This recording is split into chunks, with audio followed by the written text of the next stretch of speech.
Would you look at that? It's a Hycro. Hey, buddy. What's your name? Are you guys real? He looks at everyone else.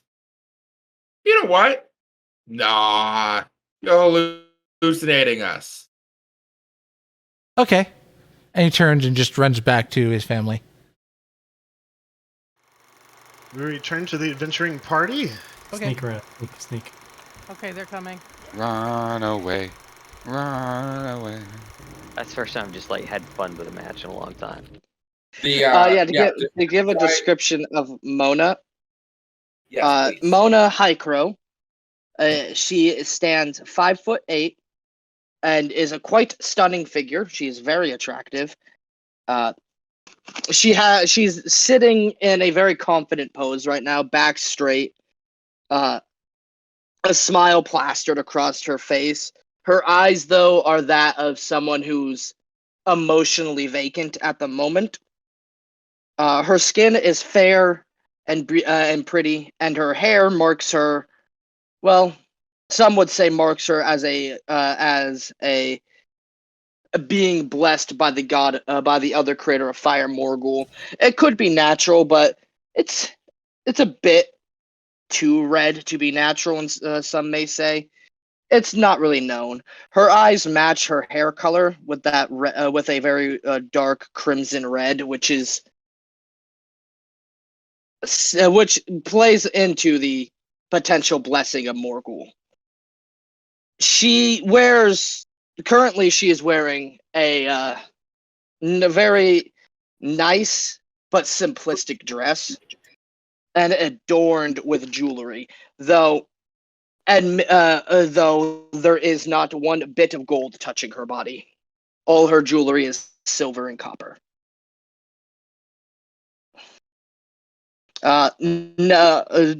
She is overall an extremely feminine individual, though the oddity is sitting next to her, just leaning across the chair she is sitting in, is a very cruel-looking morning star.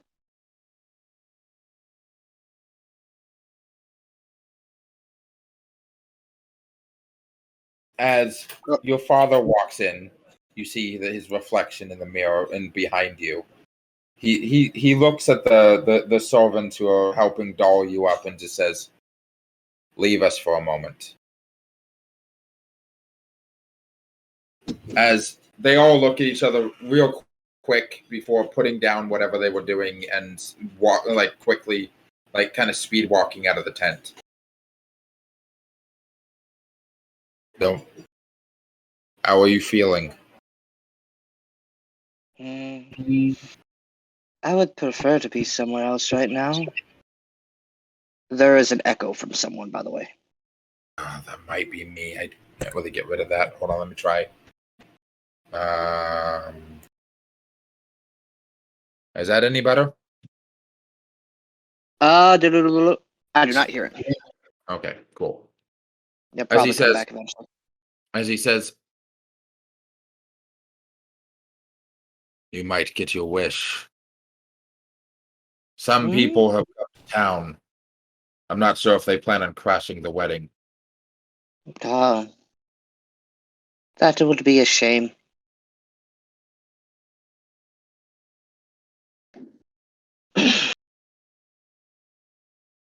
You know, I didn't want this. But they're doing it. You didn't give me many choices. You didn't give me many.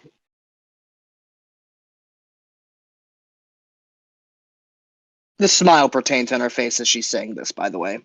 She's not trying to be disrespectful. She's just being honest, as she was taught to be. We could have.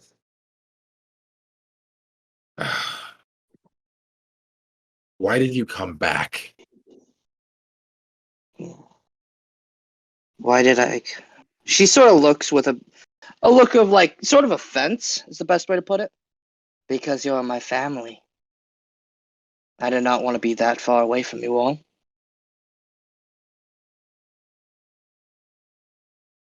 You are my dear, my firstborn.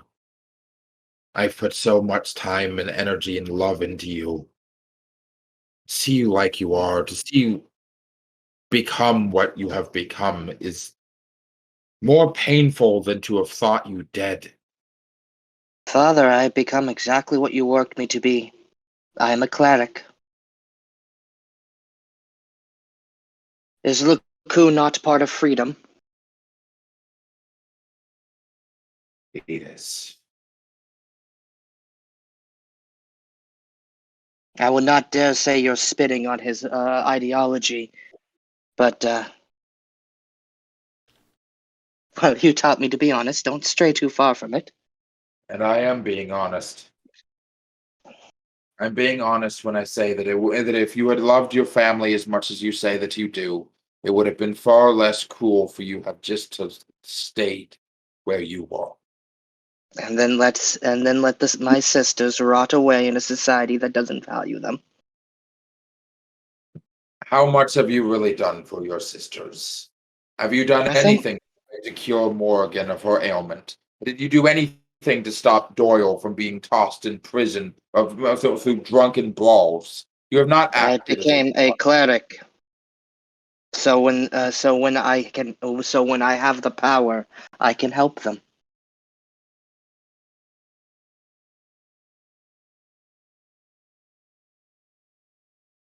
He looks both frustrated and unconvinced, but not angry. Just you don't understand. You have been. Maybe. I have failed you on so many levels. I wish I could. I wish I could fix it all. She sighs.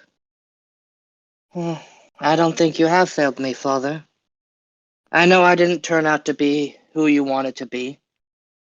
And I apologize that I have hurt you in that way, but everything that you have taught me I use. I understand. It is why they selected me, you know.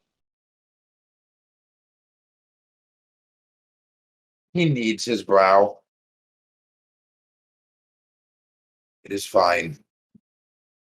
One day, when you are older, you will see the mistake that you are making. And you will regret it, as I have regretted making the choices that led you there.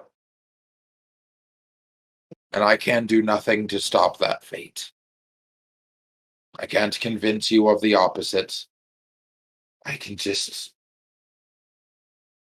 I don't know, do what I feel is best for you. She's gonna stand up and walk over to her father and just give him a hug. He accepts it and puts his hands around you and holding you close.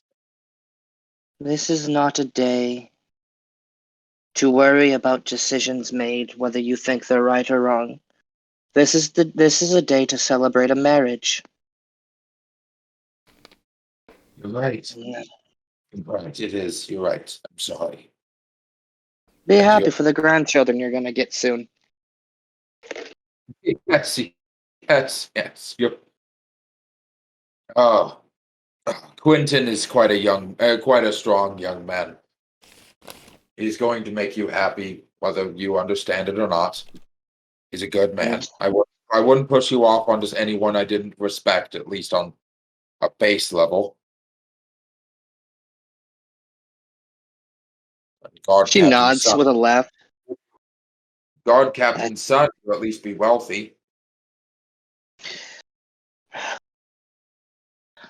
She nods. And do you mind if I'm going to take a little creative liberty for a joke here? Yeah, by all means. I think his sister's cuter, personally. On that, I think you and your brothers would agree.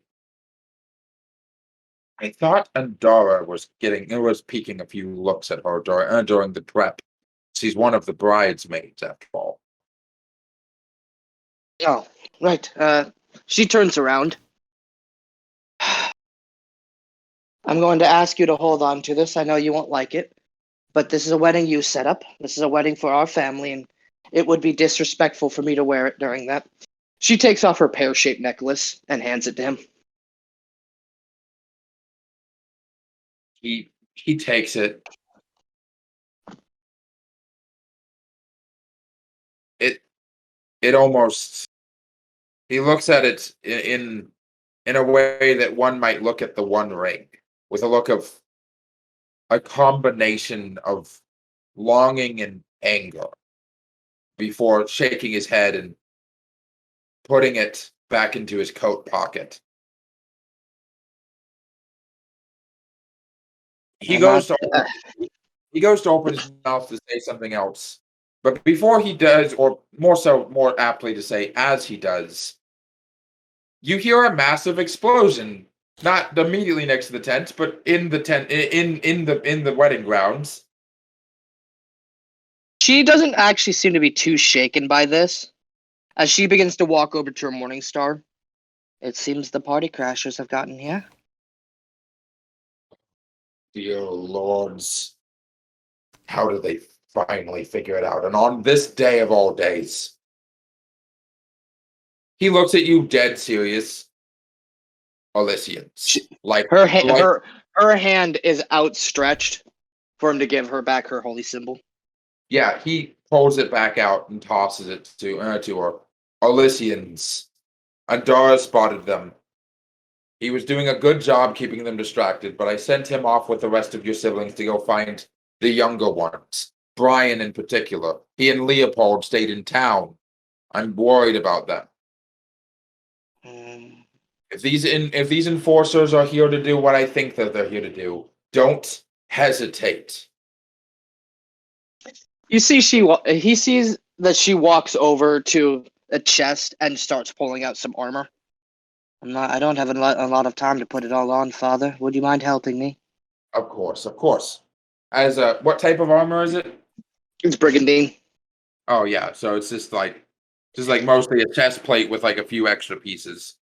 It's chain shirt and then the leather pieces. She just needs help like tying it onto her back. It's gonna ruin my pretty dress. Ruin, I wouldn't say, but definitely wrinkle. Your mother can fix that. We're definitely going to have to postpone the wedding, though. Of course. She looks at him in the face before they leave. I'm allowed to use my mysticism, right? Against the enforcers, you're allowed to use whatever the fuck you want. You shouldn't be cursing, Father. He grins. There's no tenant against cursing.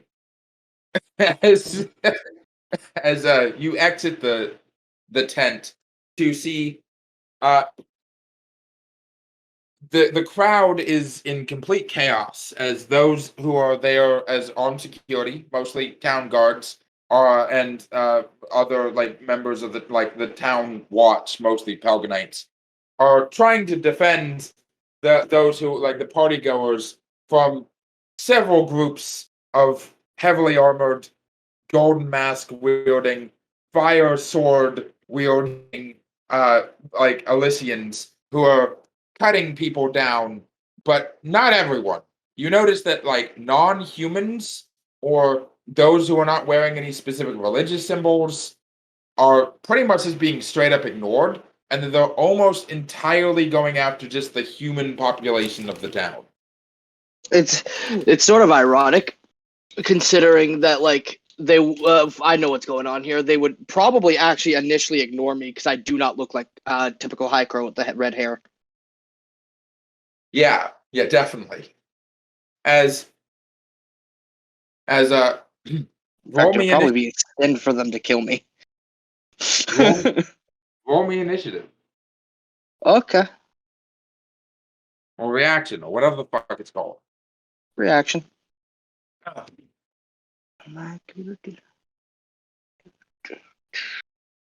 don't have my full build yet, but that's okay.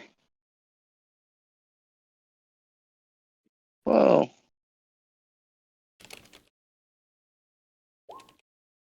Ooh, first roll it has an 8. Oh 23. yeah.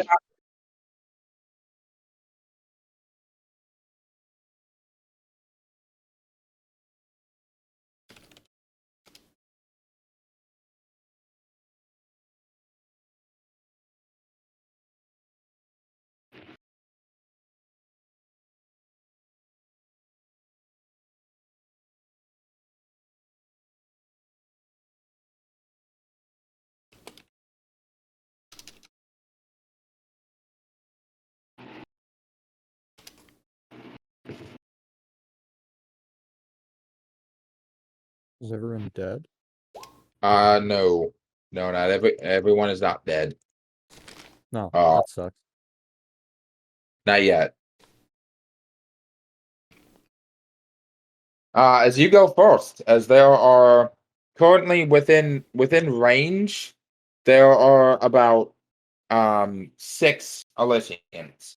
Now, it should clarify, for every one real Elysian, there are about 5 acolytes, and the ones within close range are acolytes. So Well, good thing. non-cleric I don't intend to ever in my life fight an actual goddamn Elysian. I prefer life. I do not want to die. Hey, let's fight the dude with the strongest precept in the game, with the strongest 2 precepts in the game. This is literally Mona like seeing this. No thanks. I choose life. Pretty much. I'm just seeing what I have at my disposal at the moment. I know I can use that against them. Yeah, there are six enforcer acolytes. Okay. Also, roll me just for a little bit of information to know whether or not you know this. Roll me a theology check. Theology. I have theology. You has the theology. Yeah, I'm a smarty poo. 20. Okay, so you know that the enforcers they are such a close knit group. The second most close knit compared beside the Trinity of Agriculture. That many clerics of the enforcers start their career as merely an enforcer acolyte, which is essentially like the enforcer equivalent of someone who worships chaos undivided. They they worship all of the enforcers equally until the clerics determine that they have the skill set required for one or a different type of cleric, and then start grooming them for that specific god's faith. Before I engage in combat with these guys, I'm going to so before they like engage me, I guess, in combat, because they don't really know I'm a combatant yet, or at least they might not even see me yet. I'm going to cast the frozen arts on myself. Okay, I will let that go before combat starts. Oh, okay. Then that changes what my first action is going to do. I'm going to be rolling Intimidate. Against the Acolyte group. Okay. That Frozen Arts lets me add a +3 to that. Am I allowed to do it against a group if they're all extras, or does it have to be a single individual target? You can drop it on the group of extras. Okay. That's a 23. Okay. And remind me again. That's Meditation fear. That gives them a negative to hit you, right? That gives them a negative to all rolls made, all offensive rolls made against me, equal to 1 plus boost. So that's a -3 to everything against you. Yep. Let me make sure of that. I trust you. I'm just. Yes, -3. 1 plus boost. And now it's their action. Yes, considering the fact that they aren't entirely. I'll describe what she does. Oh, it's So probably it's better. not like. Yeah, so she walks out as these enforcers, they see her, and then the first thing they'll notice is the like crimson red eyes and the red hair, which I would imagine would instinctually put a fear response in them, because most people with red hair and red eyes are probably the higher ranking members of the Faith of Helena and Olus in the fire churches. So they already have that like intrinsic, oh, this is scary. And then she brandishes her Morning Star, doing a spiral with it, like spinning it around. And just sort of like stops and points at them with it while walking towards them.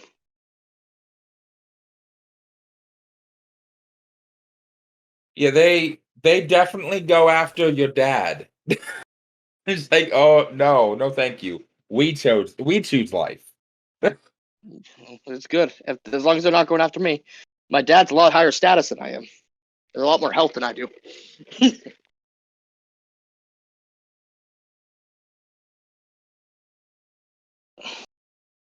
But they have barrage like a motherfucker. Okay, so that's the first roll. 15. 16. 15, 22. 15 again.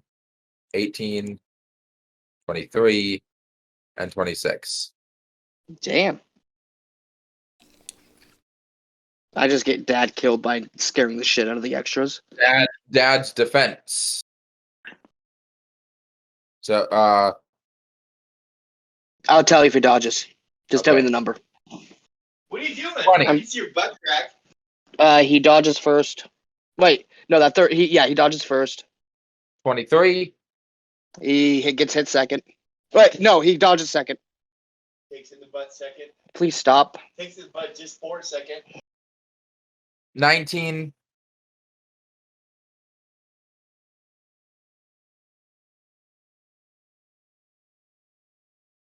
19, you said? Yeah, 19. He dodges third attack. 22. Dodges fourth attack. 23. Meets fifth attack. And 20. Gets hit by last attack. Last attack hits. Okay.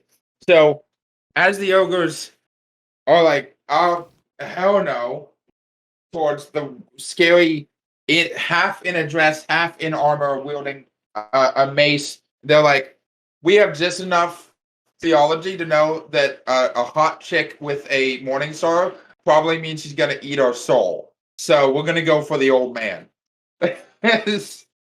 as they immediately just start jumping your dad, but your dad is no slouch. His mace is shaped like a human skull, and you know that this is a large, heavy like club of a mace that has been shaped to look like a human skull that was enchanted by a member of his coven. It is a very coveted weapon that he has used to defend your family for over 20 years, real lifetime. As deflects first attack, dodges under the second attack, does like a Dark Soul style roll to the side, blocks the third attack, kicking the guy in the gut, sending him like back a couple feet. As the third guy goes to swing down on him with a mace, he just sidesteps it and just headbutts him a little bit. So he's and then does like the fifth guy is this big ogre, just rolls under his feet, coming up to like swat away this to coming up and not seeing the sixth guy, he just like slashes your father in the arm as he's coming up from that roll with an axe. Of course, it doesn't look like a fatal injury. It's not even bleeding that bad. But He actually managed to hit your dad. You haven't seen your dad get hit in a fight since your dad and Brian fought. But Dad was also not trying to kill Brian, and they were just fighting with their bare hands. So that's sort of a different situation. Yep. As being your Dad's father's turn, right? turn, indeed you do. Time for him to kill all these people, because that's what he do. Actually, he probably can't kill them all. Yeah, as in a quick burst, he spins his hand backwards in a wide arc, hitting two of them in the head with the mace, knocking them immediately. And then the third one in these guys on groups of three. The third one in that first group, he hits him in the back of the knee, causing him to fall down to one knee before just bringing the mace down on his skull with a sickening crack. Yeah. It is my turn, correct? My house. As it's your turn. I'm going to strike the one that attacked my father. Is his defense at a negative against me as well? I imagine it is. No, just offense. But you don't really have to worry about it because it's it's static. Oh my god. Jesus Double 834. What the fuck is wrong? Okay. Can I kill two? Yeah, fuck it. Awesome. Yeah. So, father turns around to go hit the one that attacked him, as he just hears as he's in the mid motion of turning around, he just hears the sickening crunch as he looks to see that Mona has just smashed this ogre in the face with her Morning Star, and as she pulls it out, her father ducks as another one of the ogres just gets. He gets hit so hard that his skull literally crushes in. As he falls to the ground, his brain is spewing out. And she just sort of pokes him. I think he's dead, Father. Yeah, I think so too. Yeah, probably.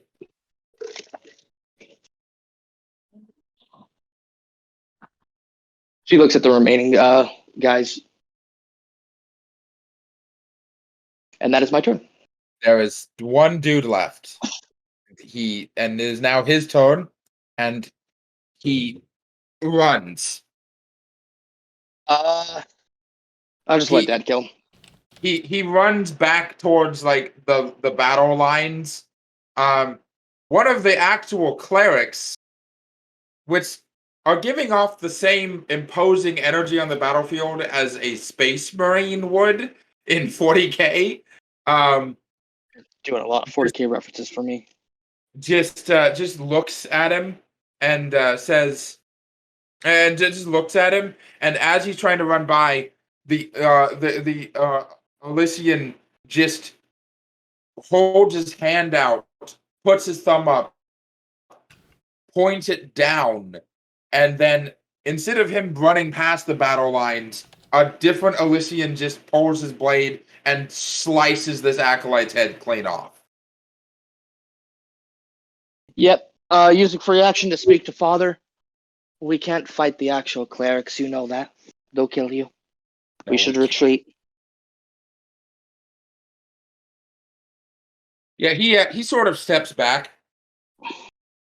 Oh, I forgot to describe this. Yeah. Due to the frozen arts being cast on me, I know it's already been used, but I still think it's cinematic. Her body is producing frost. We have to go. So your families are the rest of the family's back in town. We have to get Doyle out. We need to get everyone to safety. As the cleric who put his thumb down is looking not at your father, but at you. And he tilts his head slightly, his mask resembling that of a snarling disgusting rat. His hood his chainmail hood slightly obscuring the eyes of the mask. As he opens the palm of his hand, raises it towards the sky, without losing eye contact with you. We need to go, Father. Yes, yes. As he kind of pushes you down the hill, back down the hill. As Yeah, I imagine the pillars are coming. Oh no, not the pillars. Appearing above the camp is a roughly 20 foot diameter sphere, around 200 feet up, of just fire. A massive fireball. He's planning on ending everything. This is the face of Morgul. Oh no. And he That's says, not good. as you hear an echoing voice, "You won't escape us this time. Your god is dead, and soon so will the rest of you." I look at Dad. Father, bring us to the Deadlands now. We can't avoid this. He raises his hand out as just in time as roll me 2d8s, no benefit. Okay, cool. 2d8s flat. I mean, I would think that Father would just use Catabasis. He plans to. Okay. 10. 10. Oh. As he puts his hand up to the sky as the gray mist starts to charge up, as you start seeing the world of the dead. You know that he can do this, but he's never done it to you. You know that this is a spell, as Father's very open about what necromancy can and cannot do, and what it should and should not be used for. As you are flung in, he starts entering before a chain wraps around his hand. I'm going to grab him. As you see, not an Elysian, but a woman wearing all black with a tabard of a spider, a human woman with gray skin and black hair and piercing eyes, with very little armor, but a very opulent cloak, wielding a long spiked chain, has wrapped around his wrist, as pulling him towards the enforcer line. Roll me a grapple check. Actually, Jordan, would it be more reasonable or less reasonable, do you think, to throw my Morning Star at this woman? Well, what would be your which would be a higher roll for you? Grapple check or your throwing the Morning Star by a lot. That or athletics.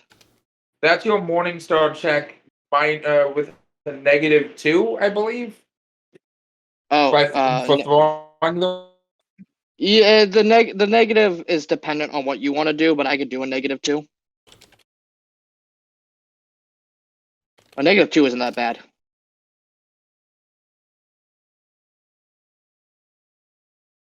I mean, the Morning Star is a type of weapon that could be thrown, like without too much difficulty. It's weighted heavily and not on the other end. She would be throwing it like you would a hatchet. Maybe with two hands. Which means it'd be a little bit easier to throw than like most swords. Can I get away with allowing me to cast Arts of the Sky so I get a bonus to this? Do you have accelerated caster? No. Then no. Sorry. Okay. Just trying. Okay. Ooh. Fuck. This might be against static though, so I might be lucky. I got a 13. 13. This might be against static because she's trying to grapple someone, though. As you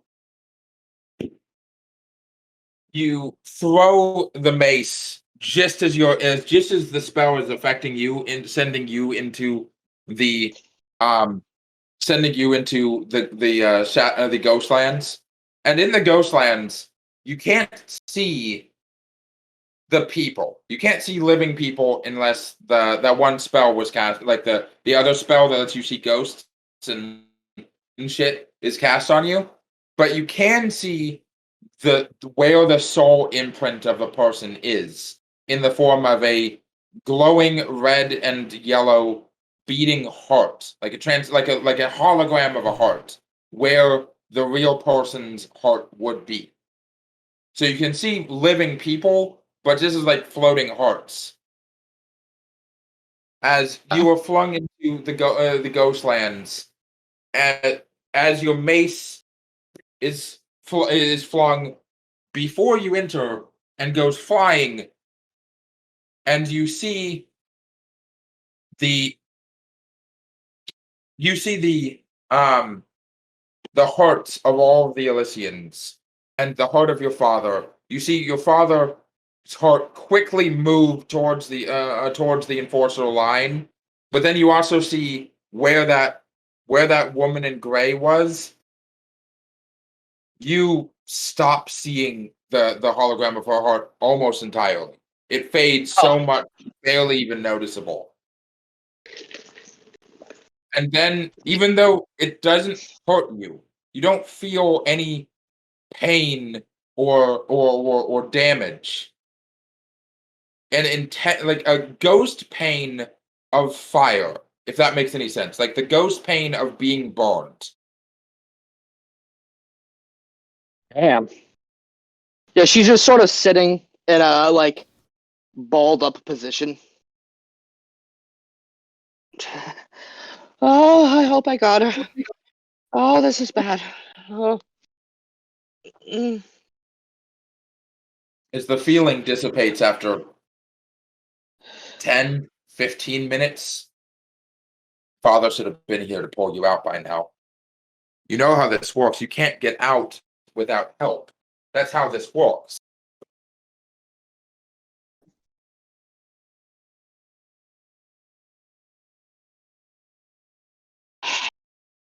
She just starts to breathe as she stands up. Regular air. You can breathe just fine. The world is gray. Any man-made structures are gone and replaced with natural phenomena, rocks, grass, trees. There's no sign of people. You see the ghosts of men and women slaughtered by the Elysians wandering aimlessly, sobbing in confusion and fear and pain. The wounds still fresh on their bodies. Given that my character has yet to learn the true faith of Loptif and is going off the false faith, she is going to do what she knows how to do and help people. As she's going to walk over to these crying people and just start like doing what she can, talking to them. I just wanted to see a wedding.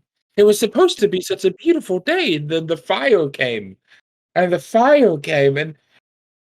Sit down. She starts like getting the people to gather together and sit down. Let us all pray. As knowing that most of the people in this town were Lacoonites, she's going to lead them in a prayer of Lacoon. They pray. They pray, and those who understand what have happened They pray that their loved ones mourn them and move on. And they pray that they are able to move on themselves. Those who don't understand just follow along, not wanting to be alone. As you see a hole open up, not someone materializing into the lands.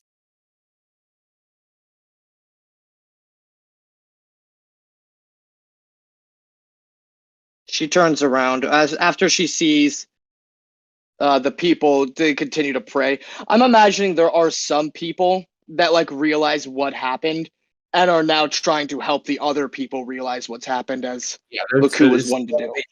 Slowly becoming a chain effect of like kindly helping people realize what has happened and reconciling with it so that they can pass on correctly. As the hole opens up, and out of it, a hexagonal shape, like a dice, with a weird whole body and several insectoid-like legs, 6 or 7 of them, falls out of it, starts crawling around, but it's damaged, it's injured, it's bent. There's one of its legs is broken. It's bleeding a black ichor. As stepping out of the rip in reality is a Freyine woman with pale white skin and black hair. At first, you're not sure she's a Freyine.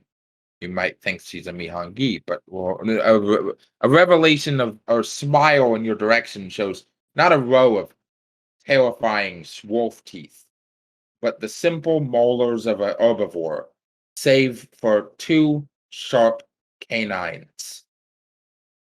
Her eyes are ice blue. There you are, Mona. I was worried the Elysians had gotten to you. You're missing all the fun. As this was the woman who trained you. Oh. A woman who you only ever knew as Instructor Thorn. Oh, fuck you, Titus. Fuck you. Die. That's mean of you to do. I was expecting this one to be a nobody, and then you're pulling that out on me. Yeah, so she is going to get on one knee, as is respectful to her superior. I have done as instructed. She points over to the ghosts. What are you doing with them? I led them to prayer. Oh, that's cute. Yeah, maybe bring the vultures a little faster. Doesn't really matter for us. Gonna be a lot more of them soon. Did Father survive?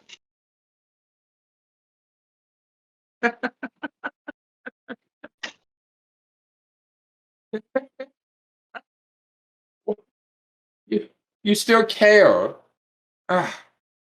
Fine. She looks confused. You want to Why? hold on. Are you still holding on to a little bit of hope? A little bit of light? I thought I told you to get rid of that. I am following the dogma. Right. She pulls out a clipboard. Oh, my mistake. You're still using the old doctrine. I completely forgot. Here, let me show you. Let me show you what thinking like that actually gets you. Would you like to come with me? As she yanks a silver chain, around this weird hexagonal creature that squeaks in pain. No, you shut up. There's no one listening to your cries and prayers anymore. She's looking a bit confused. Is there a new doctrine? No. It'll be all explained to you in a moment. Just follow me. Understood, mister.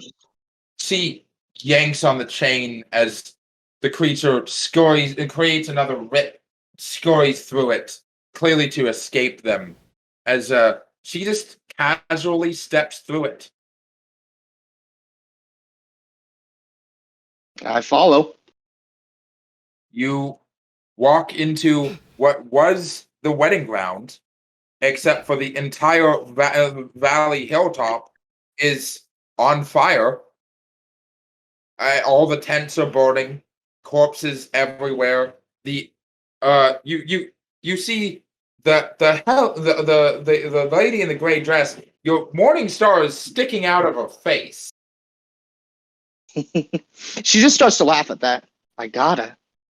And you see I look all. towards the end of the chain. You see the enforcers kamikaze themselves, to put it nicely. And your father laying with the chain still wrapped around his arm amongst the fire and the debris. I'm going to walk. I look over at Lady. What was it? Thorn. Thorn, yeah. I look over at Lady Thorn. I must retrieve some things first, if you excuse me. By all means. She's gonna walk over and just yank the Morning Star out of the Pelganite's face, and then she's also gonna take her chain.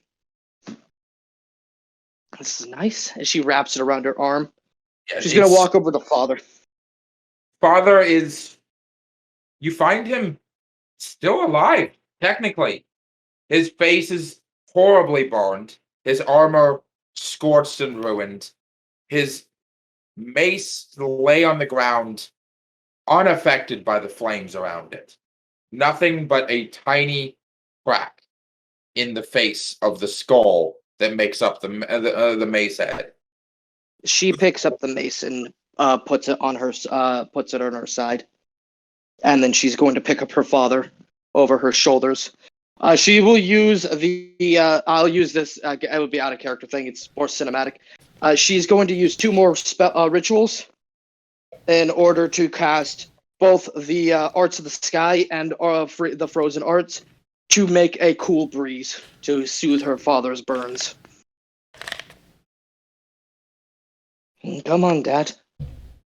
No need laying around.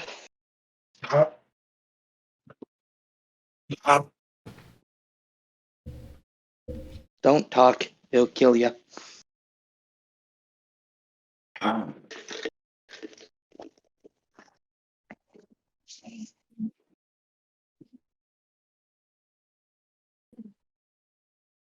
And yeah, I'm gonna start following Thella with Dad on my back.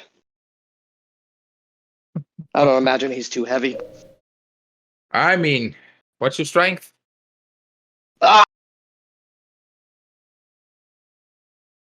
9. He's heavy, but you can carry him. Yeah. I'm doing piggyback. Stop. What?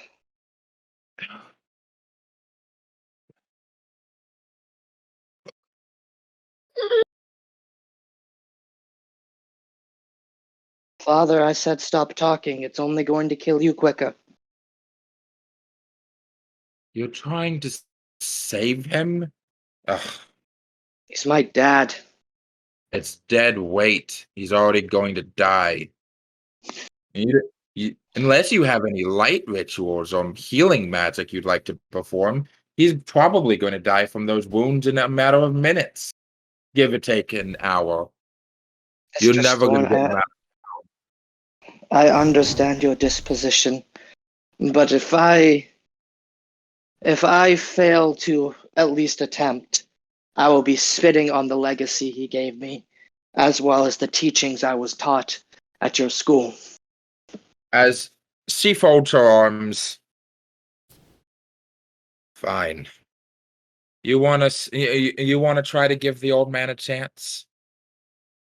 Put him down for a moment. I I'm do so. I'm certainly not going to help him, but I'm not going to let you keep walking around thinking that this is normal. As she helps you put him down somewhere comfortable where he isn't just going to like laying on spikes or rocks or anything, and puts her arm around you. And I want to be very clear. Instructor Thorn is insanely hot. I understand.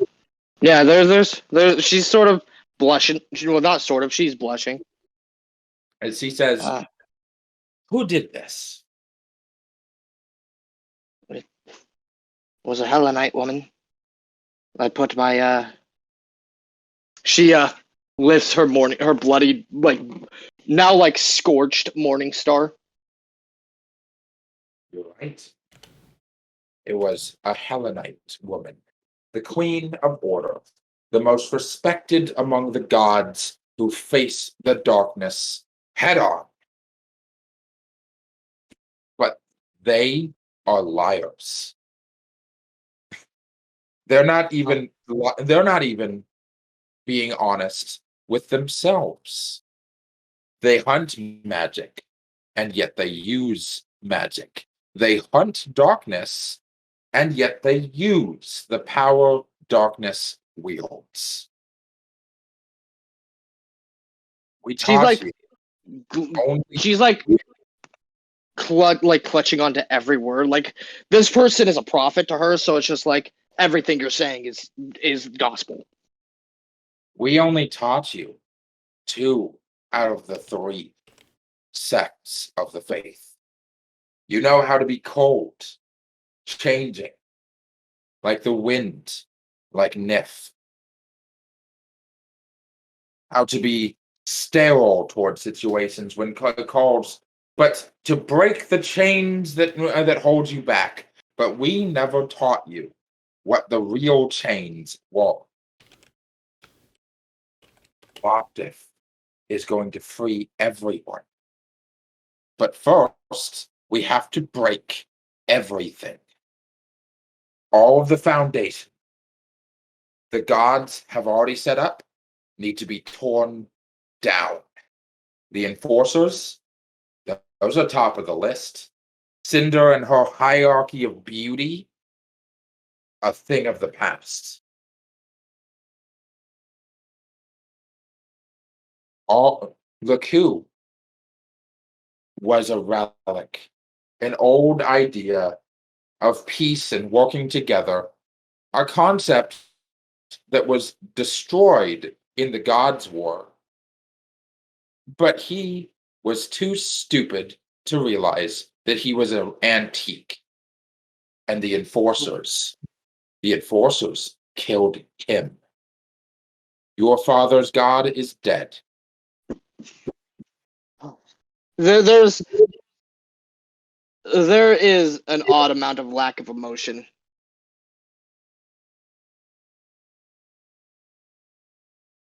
That's what I like to see.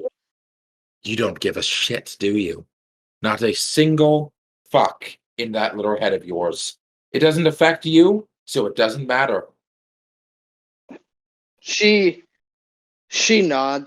She like doesn't nod. She just sort of stares at her. Change is a requirement, as taught by the faith. Everything changes, infinitely moving. We are the saviors, and the subjugated are those that are put through chains by the gods. Everyone is subjugated but us. She nods. Realized that she needed to save everyone from this idiotic system that has been built up. She needed to prove to Nithraxu that his system was flawed and needed redundance. In order to do that, Madam, she actually interrupts her. Madam Thella, I ask you to understand. I know the doctrine in which I was taught, and from what I'm hearing, there is a new one, or at least one that I have not been told, and I desperately wish to truly hear it, and follow it as faithfully as I can. But to me, she points at her father, change means nothing if my family is dead. She gives you an oddly kind smile. There's only the slightest tinge of sarcasm, like not like actual sarcasm, but like, oh, that's cute, kind of like sarcasm. As she leans down and whispers something in your ear that causes your eyes to go wide. As she leans back, your mother is going to have a good idea. You should listen to her when she has that idea. And know that your family still lives and will still live by the goddess's decree. As Mona just begins to laugh.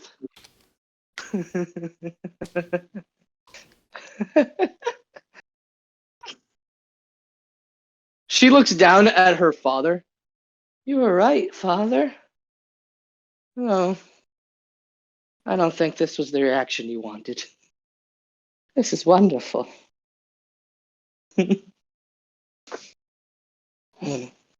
She looks at Fella with like a look of like reverence, like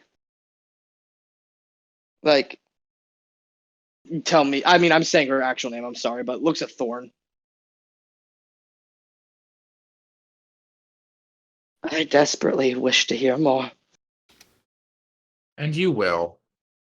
But first you have to find your destination. Your mother knows where you should go, and your brother Brian knows where you're going. Listen to mother, you said.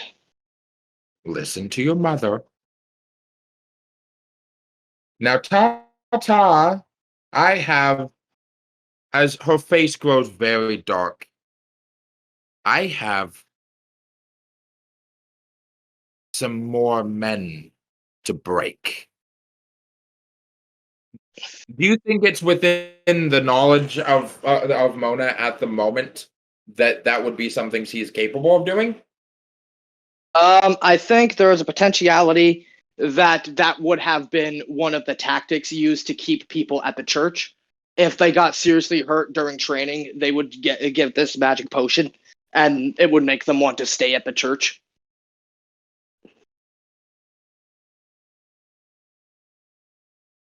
Roll me a diplomacy check. Okay. She's not going to want to. Yeah, I'm totally gonna beat this one, you guys. I don't think she's a primate.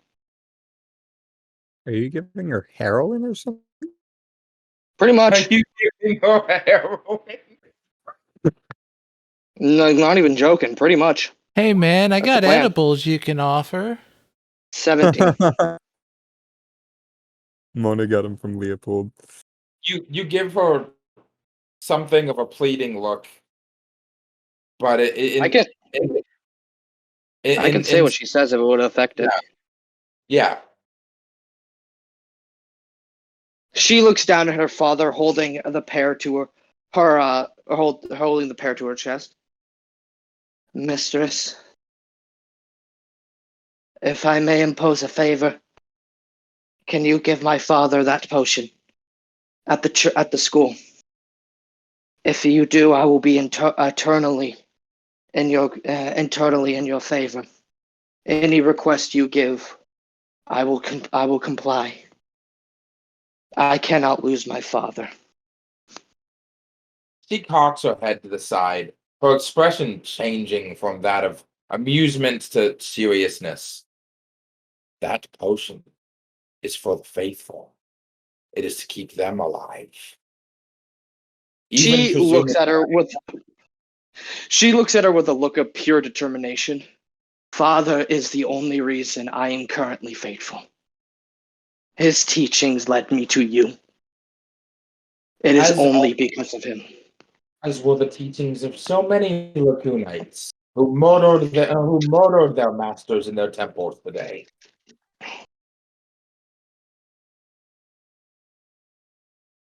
I will be forever in the service of the church.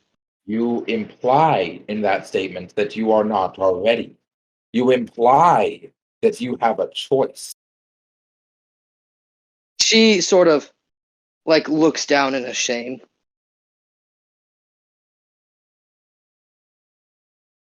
If you want to save your heretic of a father, you can do so with great effort and the possibility of failure.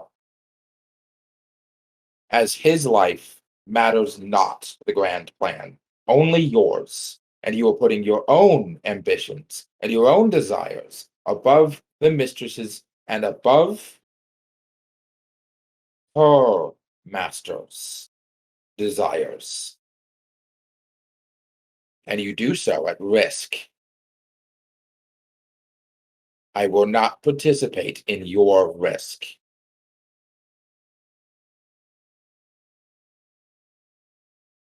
She actually looks quite upset as what she is saying and how she said it was against the dogma of Loptif.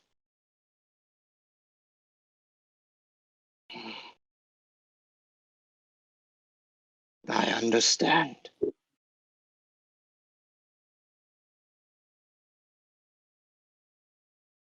It is all just a lie.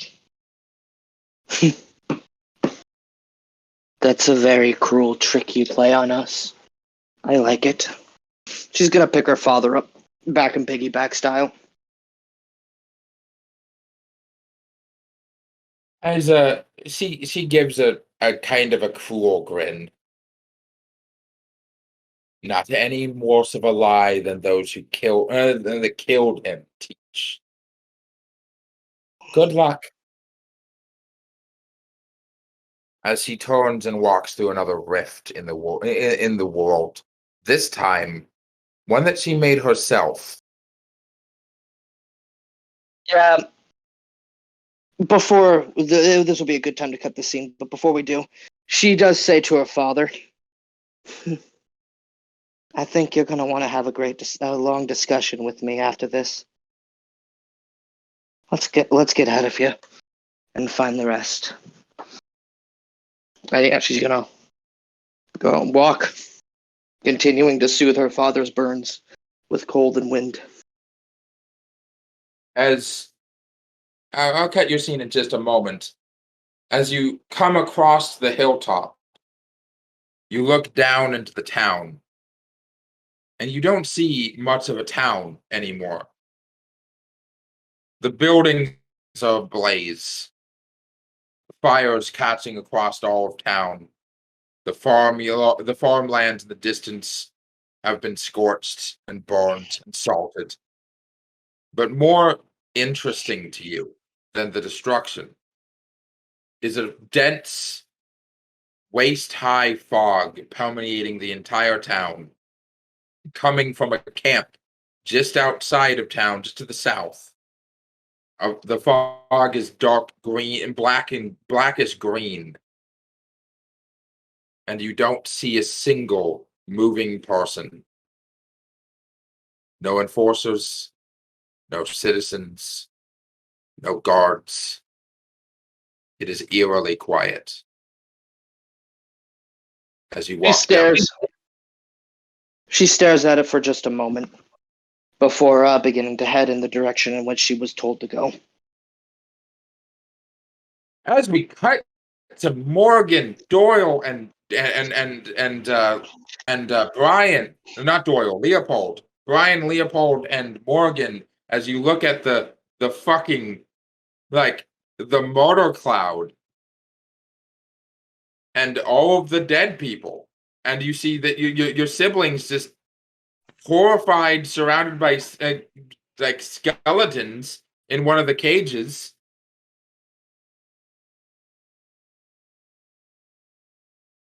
Are the two youngest dead, or are they okay? The two youngest are fine. The two youngest, they look just as fine as any of the rest of you. Better go let them out. Carver's grabbed the sword off of one of the dead guards next to the cell and is trying to whack the cell open when you run over. Leo, what the fuck did you do this time? Hey, don't blame me, man. I just came to get Brian. Brian, we're supposed to go to the wedding grounds, man. Yeah, well, blaming Brian is old at this point. Everyone does it. You think I got the power to do that? I think you have the power to fuck something up. You're always high. Okay. My gas may be a killer, man, but not that much of a killer. Bethany tries to act like that joke was funny enough to distract her from the fact that she's surrounded by the decaying skeletons of people that were alive 5 minutes ago. Just get us out of here. One of them has a key, I'm sure. Just in case, I'm going to look around to see if there's any spare shields I can grab. Yeah, several. Okay. I'll try to find a kite shield or something. Morgan, were you saying something? So is the mist still there? The mist is still there, but it doesn't affect you or your brothers. And it doesn't seem to affect the three Freyans or the one rogue Elysian and his wife that were in the tent. You all step out of the they all step out of the tent and it doesn't affect them at all.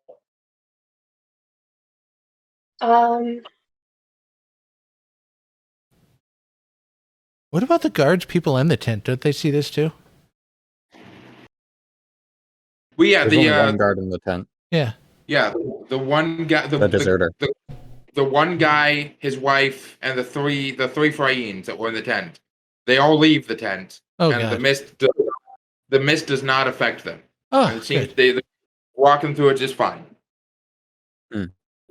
Sorry about your friends. One of the Freyans just literally throws up on the ground. My God. As he turns around and grabs Brian by the collar. What did you do? Before that happened, I mentioned that I went out before anyone else did, and I told everyone to stay inside, so I'd probably be out before any of that happened. Yeah, you were cackling like a mad hag.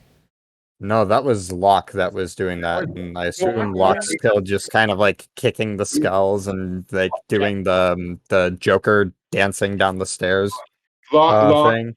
Locke yells over and he says, "I'm going to find Andara. Don't go anywhere." As he runs off, kicking the heads of any non-humans, skeletons he finds, clearly finding this the most ironic thing. While he's doing that, sick boy in the death. While he's doing that, a moment passes, and then everyone comes out of the tent, and they see that Brian is at the moment staring at something inside one of the cages before you see that he picks something up, quickly pockets it, looks over at the rest of you, and begins walking about the camp. I'm specifically looking for that spider guy. Is he still around? They're dead. But did he find the body of the spider guy? Okay. You find the body. Is he still half rotting away at the moment? No, entirely fucked. Super, literally nothing. But you can tell that they have an exoskeleton because you're not sure that they rot away at first. But there's nothing left but a hollowed out shell full of decaying goop. I'm gonna walk up to it. Their eyes are gone, but everything else looks relatively normal until you look in and realize they're completely decayed and gone. Just a shell. I'm gonna walk up to it. I'm going to kneel down. Is there like a head-like thing on it? Is there an Yeah. area that I... Spider Okay. face, the spider head, it's just hollow. I'm gonna kneel down and I'm gonna put my head right down so that I'm like an inch away from its head. And I'm just going to whisper into its ear. And I'm just going to say, tell your god that he fucked with the wrong man. He declared war on the wrong fucking man. And at the end of all this, he's gonna be my fucking bitch. I get up, I turn around, and I walk back to the rest of the party. And it's about that time that Sir hold on, what was his name? Sir Wesley grabs you by the coat. Fuck did you do? You were rolling around the table, you were mumbling to yourself, and then everyone dies. What magic is this? Wouldn't you like to know? And I just start smiling. Can Morrigan punch him in the face? Yes.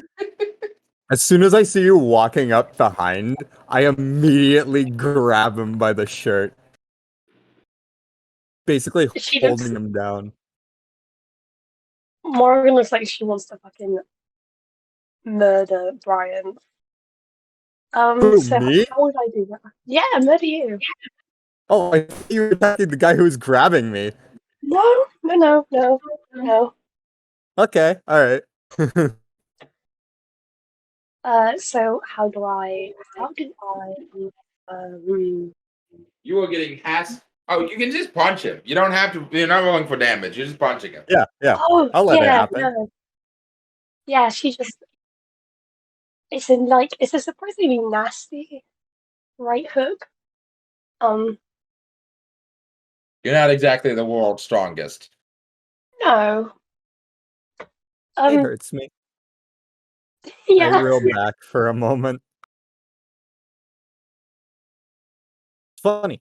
Brian doesn't look like a very strong individual, but he still takes the punch like pretty well. She takes a deep breath. There You were done? children in those cages, and I don't know what you did, but you killed them. I look at you, and you just see as I begin to smile a bit. Are you gonna Meanwhile, let go of me, or are we gonna continue this little scuffle here? Can Morrigan punch him again? Yes, you can. Yeah. I've got a shield and I'm trying to break out my siblings, but I'm timing the shield to her punches, so it kind of like there's a resounding clang that goes across the field every time she does.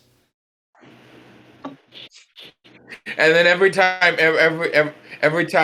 you like, there's also like a punching sound every time you you try to break out the siblings, and you're like, damn, that's a weird sound for the cage to be making. Oh, And then this is good stuff, man.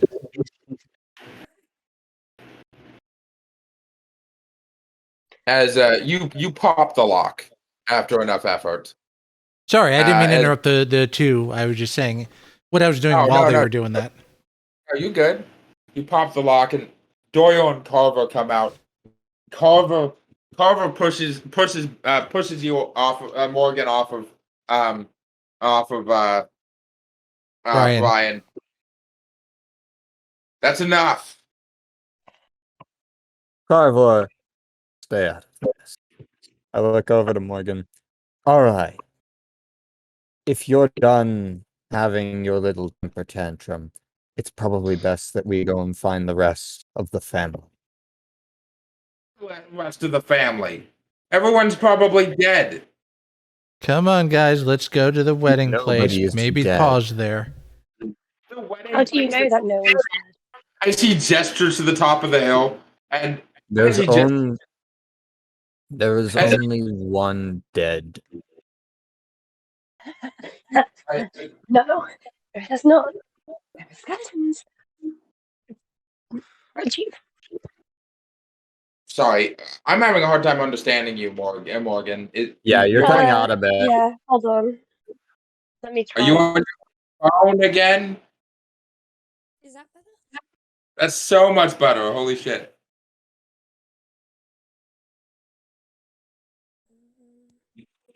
No, I that's didn't hear an improvement. Oh, that was almost better, but it was really quiet.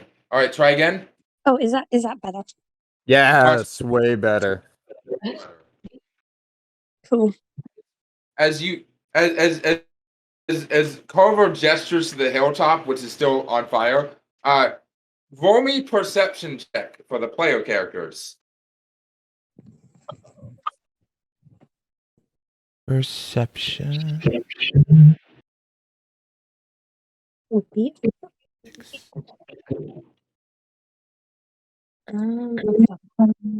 14 for Leopold. Oh, we're making Well- perception checks? Yes.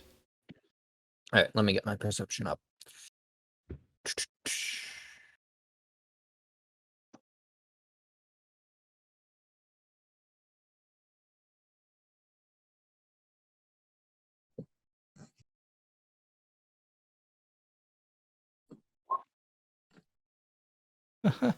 It's 17. 17. What did Morgan get? 12. What?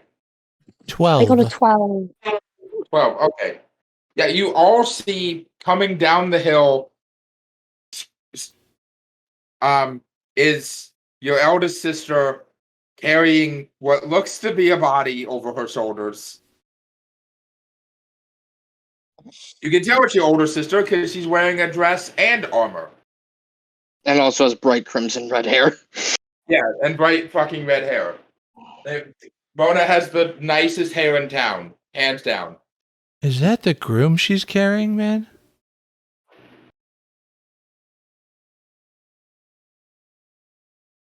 I remain silent. You can't tell, but as Carver went like looks confused while you're all looking in that direction, and then looks in that direction. Oh fuck, they're alive.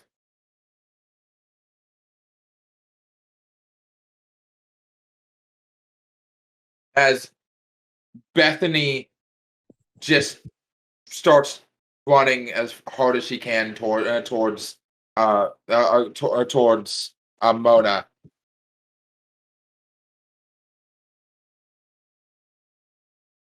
Mona, you're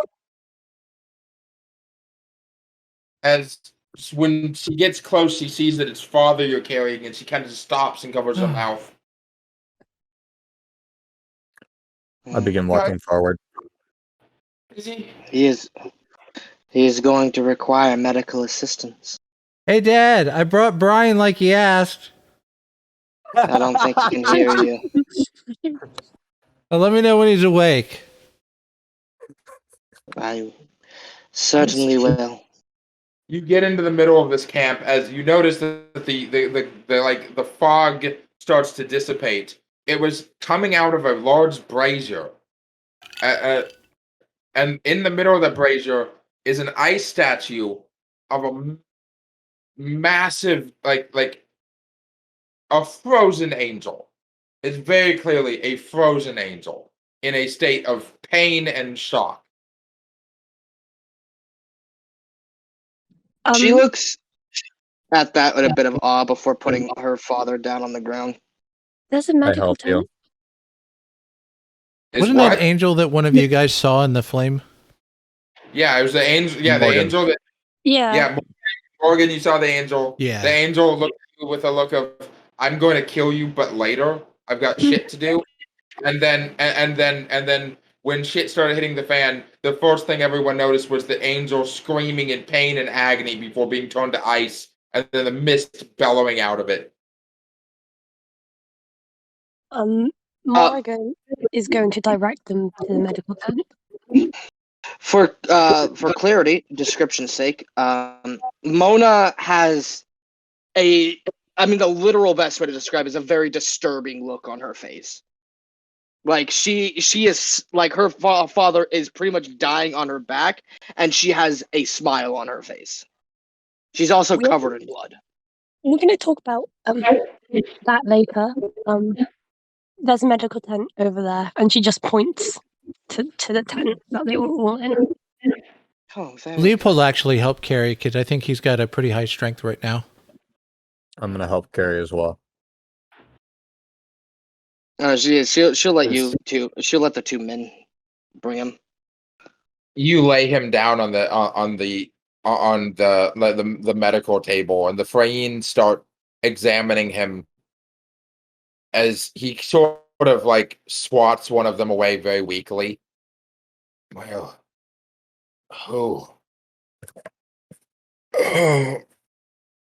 I walk up to the Freynes. I do not know the exact, but I believe they use the ritual. She like looks through some text that like in a bag she has. Burning Holocaust. the wounds line up with expected heat. One of them says. Another one, surprising that they survived. Divine intervention, most likely. As a third one pipes in, can't really expect that every once in a while. Might be the last hand of his god reaching out. Shush, that's disrespectful. It's true, though. I put my hand. I look back at my family. I have been informed that Laku is dead, by the way. Yeah, it appears so.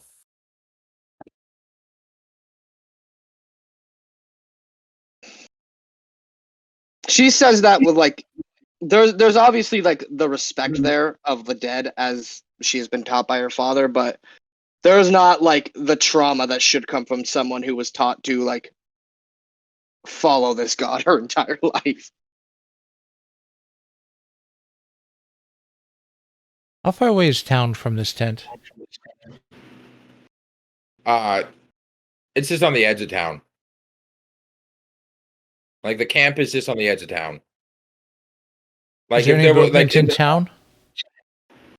Is there what? Is there any movement going on in town? Like, does it look still? Oh, there's nothing. It's entirely still. I'll be right back, guys, and he'll head to town. Be careful. Yeah, man. Most of the Elysians were either killed by Father and I or committed suicide. Or kinds of boats.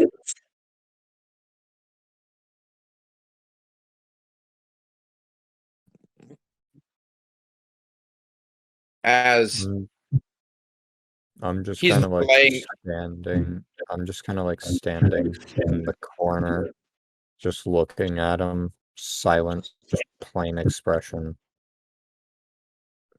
Mona sits next to her father and holds that pear amulet out, which this might actually be the first time you guys have seen this because of what her father told. Her father never told her not to show these displays in front of you, but she just begins to pray next to him. Would Morrigan know who that is a holy symbol of? No. No? Okay. I'm The only thing that she states, because it is known that she is not a cleric of Laku, but she is a cleric. She states she is a worshiper of the savior of the subjugated. Which most of you have likely assumed just means Rizra.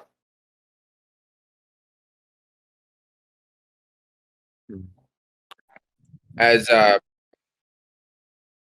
Father The best way to describe father is I want you to imagine how Anakin looked at the end of the third movie before being like put back together at Darth Vader.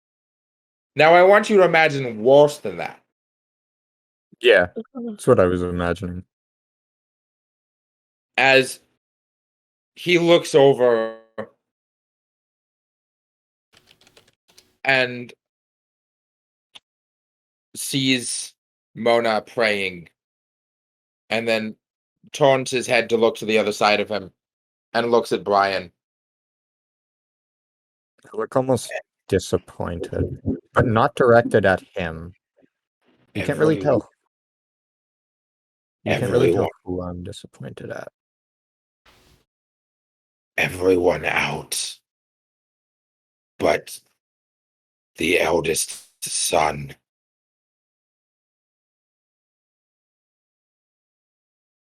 I look down at him. Father, I would really prefer not to leave your side. He turns and looks, and the look in his face is no longer etched in love. It's no longer etched in tolerance. It's no longer etched in kindness or the tolerance of a father. It is the rage of a dying man. She nods as she stands up. She doesn't like brandish the weapon. She just sort of like spins it. Come on, out.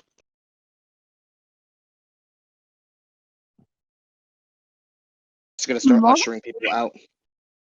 Morrigan just sort of looks very.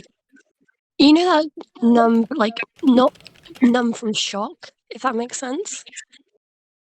And she sort of just stares at her father and doesn't leave.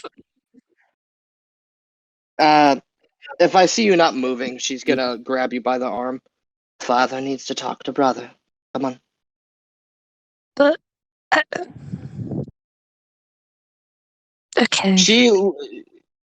Okay. While walking, she doesn't need to whisper this. Let father have his last words with his son. Yeah. Morgan is just gonna let Mona guide her out. She is leaning quite heavily on her as well. She's gonna put her arm around your shoulders and just sort of hold you close to her. She looks at the other siblings, the other younger ones. Come on.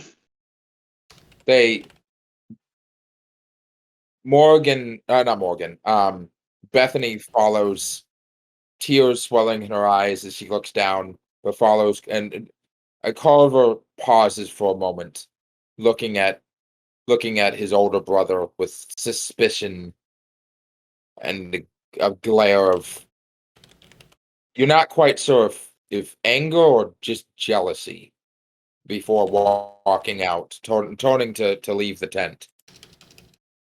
I'm not paying attention to him. I'm just looking father dead in the eye.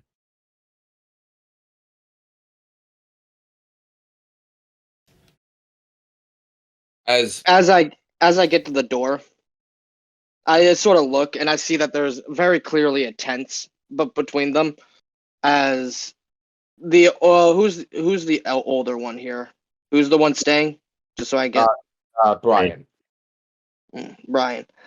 I look at you, just dead in the eyes. If you hurt father, I will break both your legs. Before she walks out. To you. I'm not looking at you whatsoever.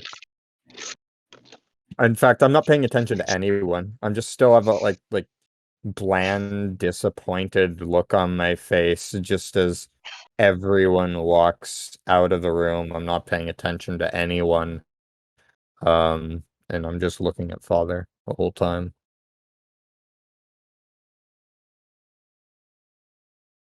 As Mona and the rest of the siblings leave the tent, I walk up.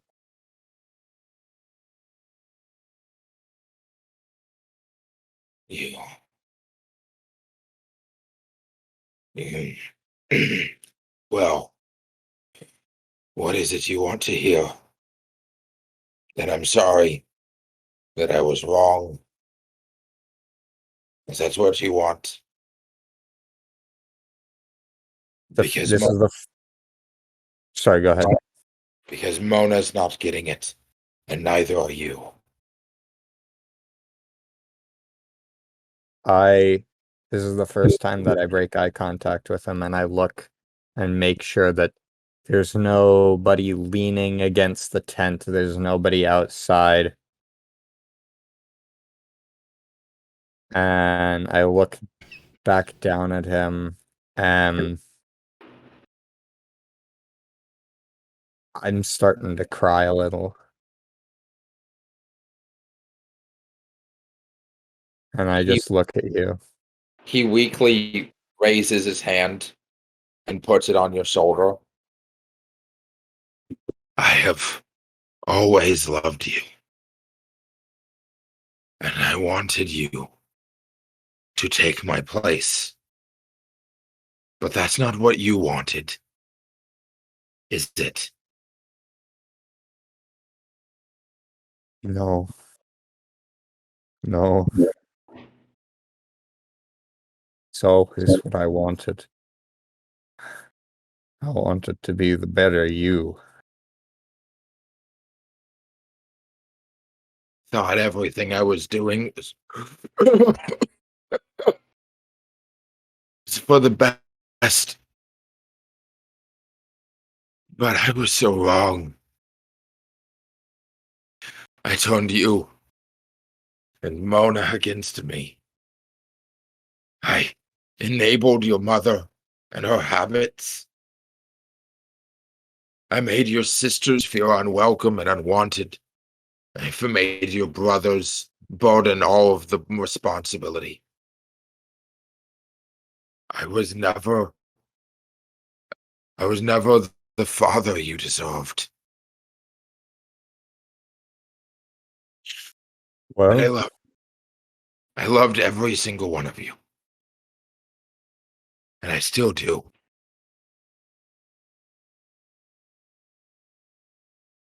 I never stopped loving you too, Father. I made a lot of mistakes.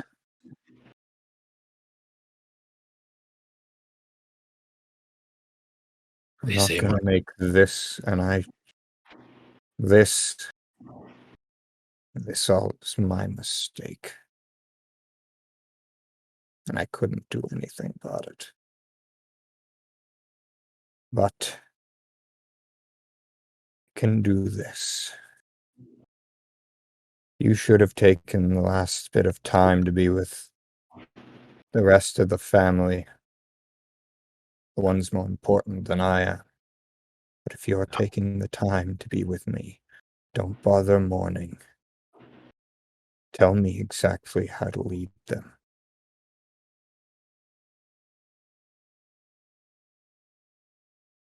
His eyes are mournful and sad.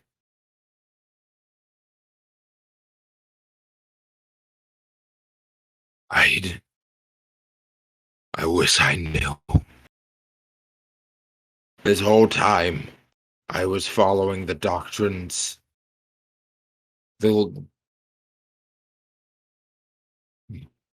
my God is dead. I can feel it in my soul.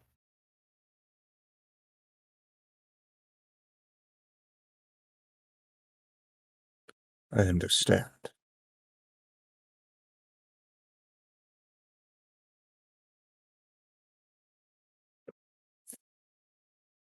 I was wrong. As he looks at you with stern determination now, steely look, as he says, and you were right.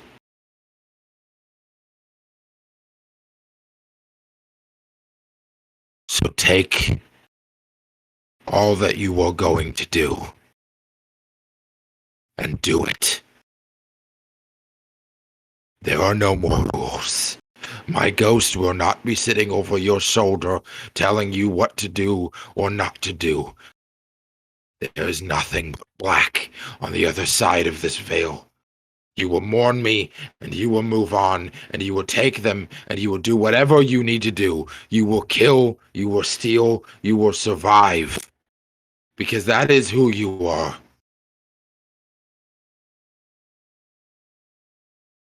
You will make sure your sister, you will pull her out of this darkness. You don't see it, but it's there.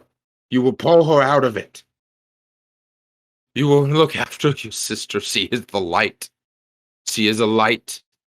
Morrigan, she is so precious. He starts to cry. And I made her feel so unwanted. And I failed her.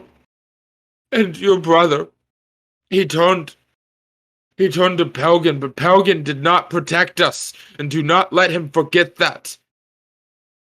He did this to us. He let this happen. Don't ever let this happen to your family again.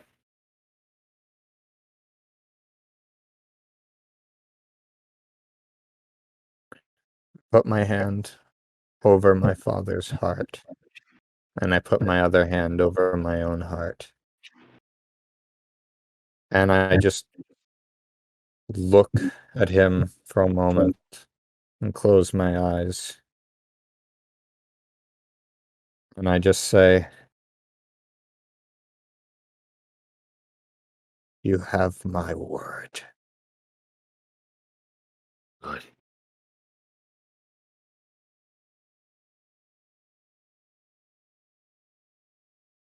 Now, do not, do not,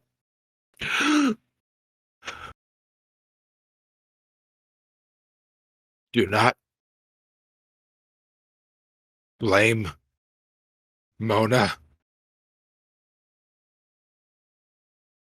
Tell Never her, intended to. tell her to come in. Go look after your sisters. You're the man now. You and your brother. You're in charge. Look after your mother. I need Mona now. Mona! Get in. Yeah, she she was out there telling stories to her sister, comforting her. When she hears that, her head tilts backwards as she stands up. Seems I'm needed, sis. Okay, you go. You go, I'll be okay. She pats you on the head. Before she comes in, I wipe the tears from my eyes and I look as presentable and as stern as I was before. When she walks past you, she puts a hand on your shoulder and sort of gives you an endearing shake. I don't look at you and And I walks just move past. What is it, man? He puts his hand on your shoulder. You will not blame yourself.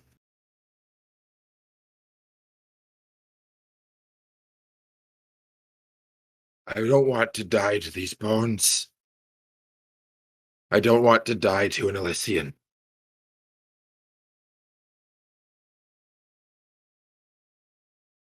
You don't want to die to an Elysian. I understand. How do you want to go, then?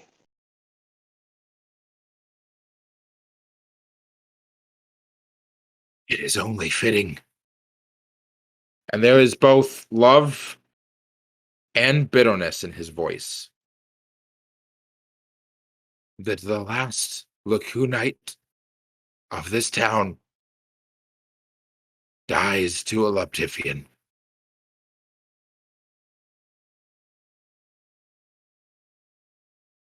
She nods as she pulls out her father's mace.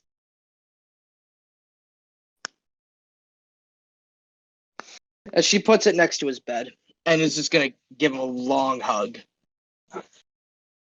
He hugs you back. He's crying. I never was upset with you. None of the choices you made ever upset me. They don't yet. But one day you will look back on the long road you have traveled. You will see pain. And you will know it was my fault. She leans back, grabs the mace, holding it in both hands. No, Father, I will see change. As she's gonna lift it up and smash it down on his chest, allowing for open funeral.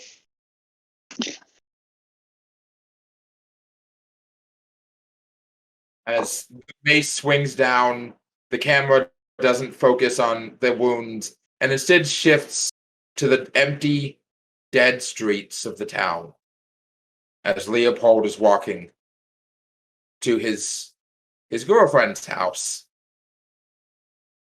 hoping desperately that she's still alive. Probably smoking a blunt to keep the anxiety down.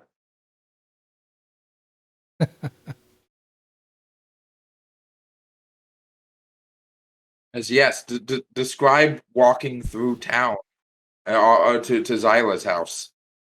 Normally, when he's just out for a stroll, he's just zoned out. He's just looking around, just enjoying a buzz. But right now, he's got more of kind of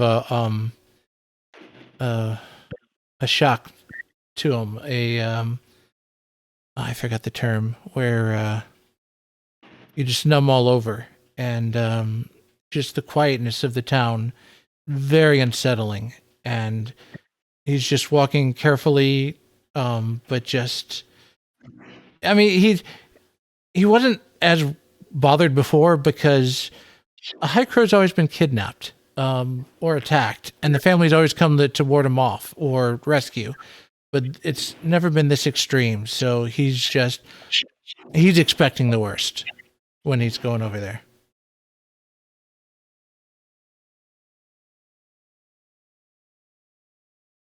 As you arrive at Zyla's house, the door is ajar. Entering, you see that the furniture is all fine. Everything seems untouched. There's no damage. It's one of the houses that didn't burn down, luckily enough for you. As you look in the living room, no sign of her. Up the kitchen, no sign of her. You go upstairs to the bedroom, still no sign. No skeleton, but no body, no one alive. The house is empty. But there is an envelope sitting on the bedside table. Cool. Is it like addressed to anyone? It just says, "To my dearest." Must be for her dad. No, I'm kidding. He'll read it. If it's not for him, he'll get a clue of who it's to be delivered to. You might in a very stoic handwriting. She never really wrote like normal Freynes. Freynes normally write with very flowery, romantic style.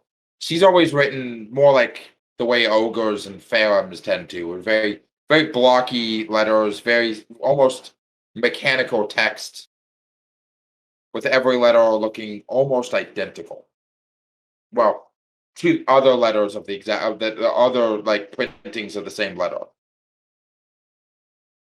To my dearest Leopold, if you're finding this, I have fled. I sensed the imminent destruction. I could not get involved. This was not my fight. But I hope that you live. If you are reading this and you are not my Leopold, please find him. He smells of weed. He never wears shoes. His hair is messy, and he has the cutest smile.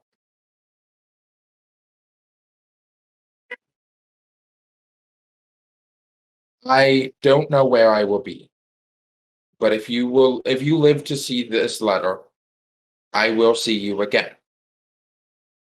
And it will be sooner rather than later. I will hear of you, and I will find you, and you are never getting rid of me again. Signed, Zyla. Kind of folds the letter, folds it to his heart. No, no, no. I smell of weed? God, I gotta fix that sometime. A little bit of relief because he's glad that there's no body there. But he knew to honor it if it was, so he'll take a moment, he'll pack up, pocket the letter, and then just take the remaining stash of drugs that they have, and head back to the family. As you leave Zyla's house, you hear a few houses down the sound of someone kicking a door in.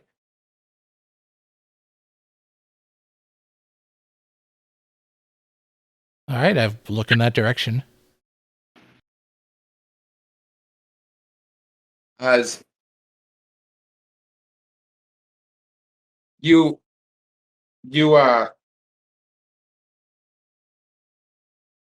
see a group of not Elysians, a group of human men, Freyines, well, not Freyines, Kalfars with gray skin and purple white hair, some humans, and these strange bug people with wide insectoid eyes and tiny little like straw like mouths covered in like this like weird wiry hairs. They're short and stocky with no necks. But all of them are wearing like yellows and whites with opulent like golden jewelry, carrying around two-pronged spears in one hand and like a lantern in the other. And you hear one of them say in Pelganese, "God fucking damn it. Stupid fucking fog. Yeah, it killed everyone else. Weird. Didn't kill us. Well, we weren't exactly in town." Right. We think anyone lived? Probably not. If they did, they'd be in trouble. He slowly approaches them.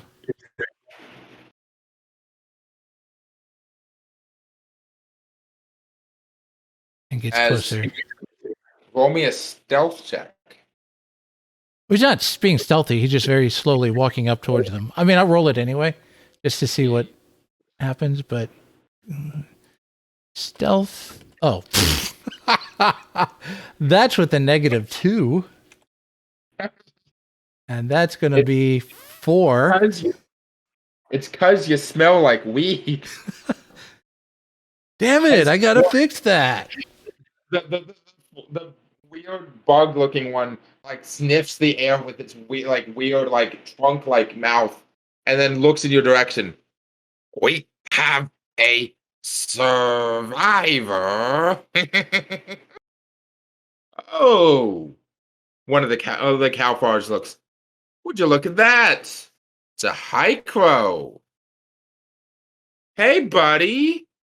What's your name? Are you guys real? He looks at everyone else. You know what? Nah, you're hallucinating us. Okay. And he turns and just runs back to his family.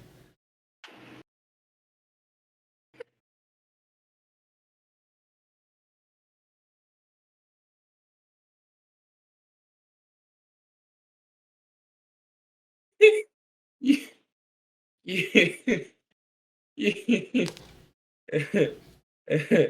you get swallowed on. What? Hold up, I took my headphones off for 3 seconds. What the fuck happened? I don't know. Oh, that's so fucking funny. Fucking Oh. Andara, finally!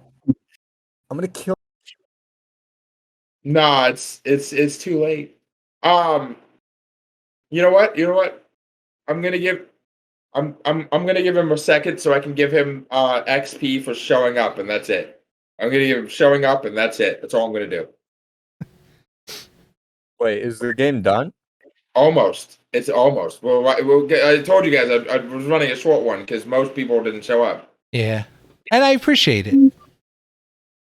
I'm always gonna run something. I mean, well, Hey. if he shows up, give him a scene. Mona, that's a true meme. Oh no. Anyway. Fucking hell. Wait, what the fuck did Leopold do that made everyone lose their shit? Leopold saw a bunch of like other enforcers that hadn't died and walked up to them and they were like, "Hey buddy, what's your name?" And he's like, "Are you real?" And they decided to trick him by saying, No, you're just hallucinating us. And instead of like investigating further, he's like, "Okay," and just walks away.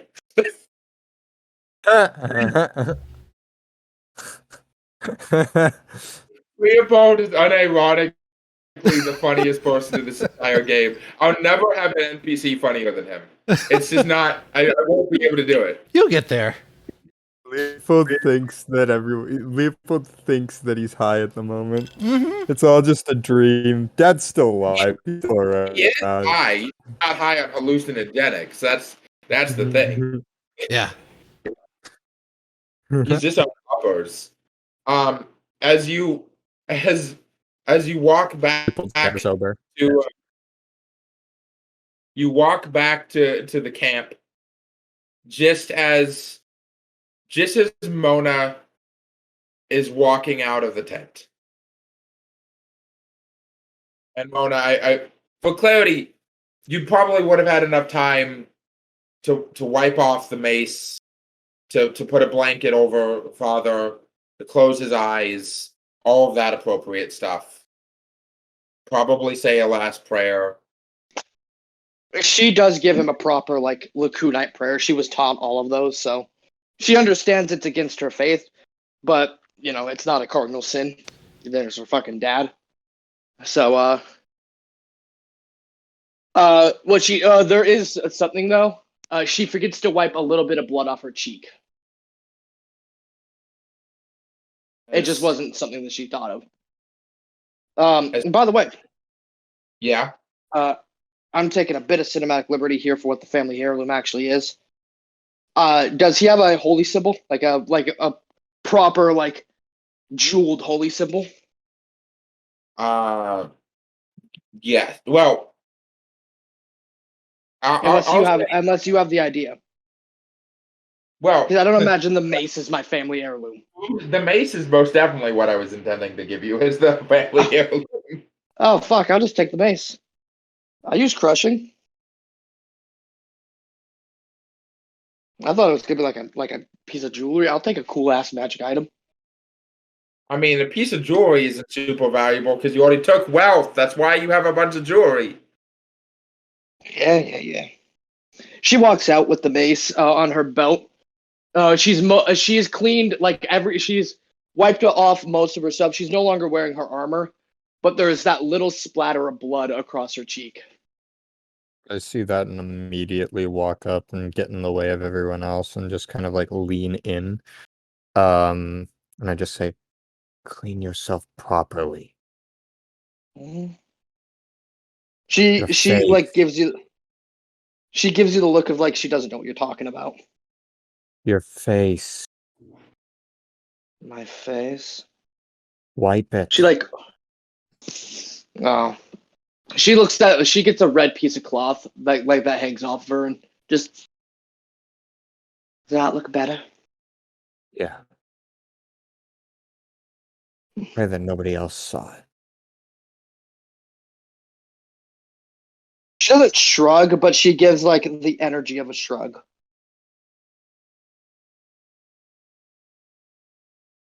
Is Gather around, family. Oh, real I'm quick. staying outside. Are the guys following me, or are they just continuing what they're doing? see them follow you. Huh? They kind of just stood around at one spot watching you walk away, and then you walk like out of sight. You don't see them following you. Okay, I just want to make sure. It might be, but I'm not leading anyone back to the group. I do a quick Yeah, she peek looks behind, but Sorry. go on. I'm done. She looks at the younger siblings. I'm sure father also told you things to tell them. As she's like gesturing for you all to come around. Carver throws the sword he grabbed off of one of the dead guards on the ground. His a tears swell kind of in the corner of his eyes, but he looks more angry than sad, which is normal for Carver. He's a very Edgy? yeah. Well, he's not. He's a very stereotypical boy of his age. He's got three emotions: hungry, horny, and angry. And he doesn't really know how to process sad, so it kind of turning into anger. She, once everyone gathers around, father has died. Oh.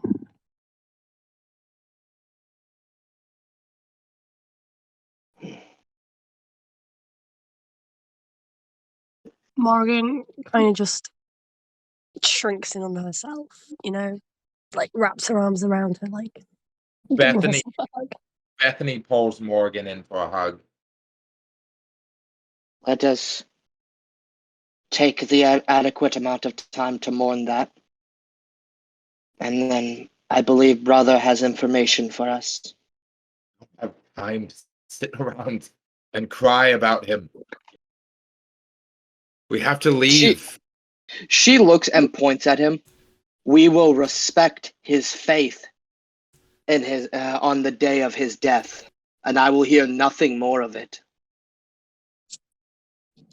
He shuts up, but he's clearly not happy about shutting up. Like, he's not going to argue this, but he still thinks you're full of shit. Yep. And she does the moment of silence just to allow for grief. Morgan And- sort of like buries her face into Bethany's shoulder and just sobs. Bethany's doing her best to hold it together as well, but she's not doing a very good job. After a little bit, she looks at brother. Do you mind if I give father his last rites? Which brother Say are you some looking words. to? She's looking at older brother. You. Me? I'm outside. I didn't go inside. Yeah, no, No, everyone's This out. is inside. Yeah, This we're is all- outside. Yeah, we're outside. Oh, this We're is not, everyone. Oh. They're not standing around his body doing this. I was expecting that. Okay. Sorry, what did you say? She's asking you permission if she can say some last words for father. Sure. Do whatever you guys need to. Real quick, and there'll definitely be no contest from Leopold, but as you're saying the final words, he'll be off on the side, kind of in the ground, and of the apple seeds that he had, the one that didn't sprout, he goes ahead and plants that in honor of father while listening to the last rites. She gets up and what I obviously our party language is Pelganese. It's we literally all speak it. Yeah. But Would there be a more like holy religious language that they would have taught? He would have taught us all. Ahura is the religion of like that most like Lacunite shit is done in, but Dad also made sure that most of you, I believe, spoke Thraxan, and that was something that he often used for religious ceremonies, mostly because the majority of the cult of Laku in this town were mages that were loyal to Laku. So I have it down that I speak Pelganese, Ahura-Mazdian, Sindarian, and Thraxan. Do the rest of you speak either Ahura-Mazdian or Thraxan? I know no that clue. I know 2 of you speak Thraxan because 2 of you are mages. I mean, we all went through uh, schooling you- for the most part. You Wait, do will I know speak if it? you will know if you speak it if you go to the section and see speak language and you have a point in there. You can buy Ahura-Mazdian as a language, and I'm sure if you don't have it, I imagine it would have been taught to all of us. It's a very holy language to look at. I'll just say everybody knows the Ahura-Mazdian in the family. Like that would have been like like a religious text. When he took us to church, they spoke in Ahura-Mazdian. Yeah. She says this in Ahura-Mazdian. What was father's full name? Let me double check. Actually, you only referred to him as father. I don't think I've ever seen a name for father or mother. Yeah. I'm certain that my character would know his name. Anakin Hycro. No. Favorite daughter. Yeah, that sounds about right. Real The real Mint is gonna quick, come I back to actually life and kill us all. I have a Take over the question. galaxy. Yeah. Was I just the favorite daughter, or was I the favorite child? You were the eldest daughter and thus received a lot of favoritism for a very long time. You were definitely the favorite child for a pretty good amount of time. Probably until you got back from that trip around the time you were 17. Okay. Then favorite child pretty much fell onto Andara, who is the eldest that lived in the house. Okay. His full name was Malcolm Hycro. Okay. So she speaks in Ahura-Mazdian. Malcolm Hycro was not a perfect man. His actions caused pain that will ripple through this family for generations to come. But despite these flaws, his last words, his last requests were that of love, were that of a desire to see us prosper.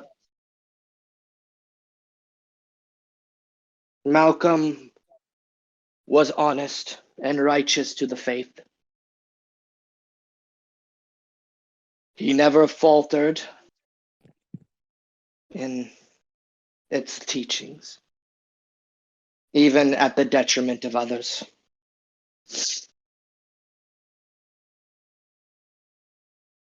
But Laku was only a half of his faith.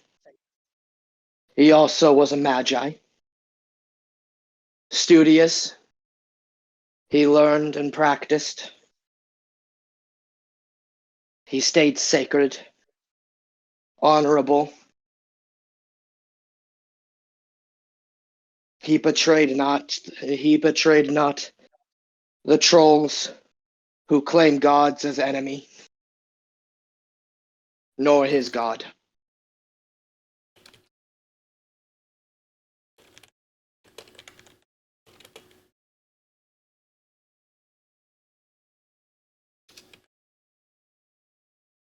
She pauses, and for a moment, it looks like she's like holding back tears. But that's not like 100% what's happening. You guys don't really know what's going on.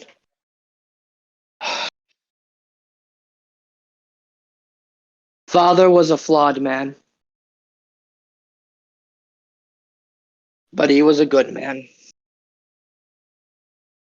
We are all defined, and we will all be forever defined by the flaws that he had.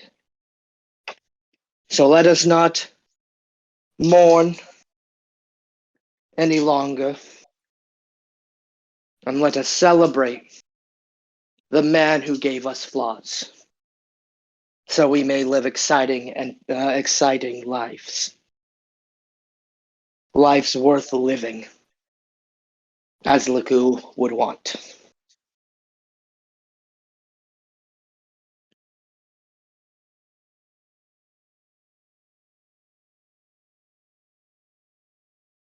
She she looks over at Brian, I believe. I believe Father had words given to Brian that he should share with us now. As she steps down behind you.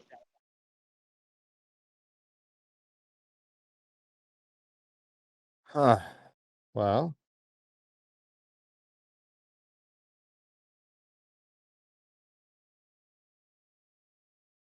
the important thing he told me was that we all need to survive.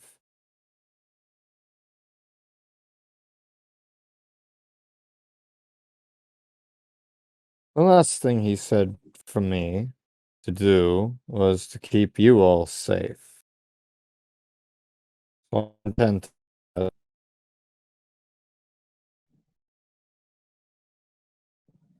Let's head back to the home. I'd be careful because there might still be some baddies looking out for us. And they probably know where we Yeah. live. Mona would step forward at that. We need not worry about any stragglers. They will be put down like the dark filth they are. Okay. Well, in that case, we still need to make a couple stops, explore a couple things, and then I have a personal errand to run. Yes. Bethany pipes up. We need to find Mother. And Doyle. Doyle's still in jail. What if they got to her? They didn't. I can assure you of that. And Then of course, we are finding them. That is the more important thing. So, I suppose now we should all head off and look for them. Carver gives a nod like this is the first thing that he's fully agreed of that anyone has said in a bit, and says, and what do we do after that? After that, there are carts here, correct? Yeah, nothing really belongs to anyone anymore. Everyone's dead. I guess we could. For that, we gather carts, loot whatever we can from the city, and get going. We had the old farmhouse in North Hill. We could always check out back there. That is a wonderful idea. I look at Brian. Then I a good idea. I look back at the family. Then we should get going if we're still missing family. I will go with the sisters and the women back home to pack our things. The men go out No. and find. She No. looks at you. We all stay together. We already lost one because we were separated. I'm not going to let that happen again. You got that? Good. Oh, it's just a waste of time. But if it's your wish. We find them. We group up. Out of character, the family dynamic here is very realistic because no one's meaner to you than your own family. Yeah. 2 punches to the face will say that. Oh yeah, I'm still somewhat like probably got like a cut on my lip or something from that. Morgan showed that she was vicious today. Damn. By the way, everyone would notice that she has father's mace on her, strapped to her belt. Morgan has like mostly stopped crying and is just looking at the mace.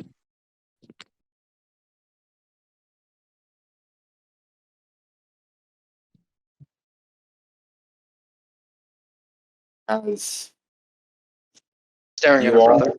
you all start gathering up what supplies you can to head into town together to find the rest of your siblings and your mother And And Andara, and Andara, who hasn't joined yet. Well, By the way, what are the other members of the Inquisition? that were members of those guys doing? Yeah, The guy and his wife. Sir, fuck, what was his name? Is he just Sir, standing around watching this? Sir Wesley is picking through the supplies. His wife is his wife and him are, picking through supplies. Clearly they don't intend on sticking with you guys.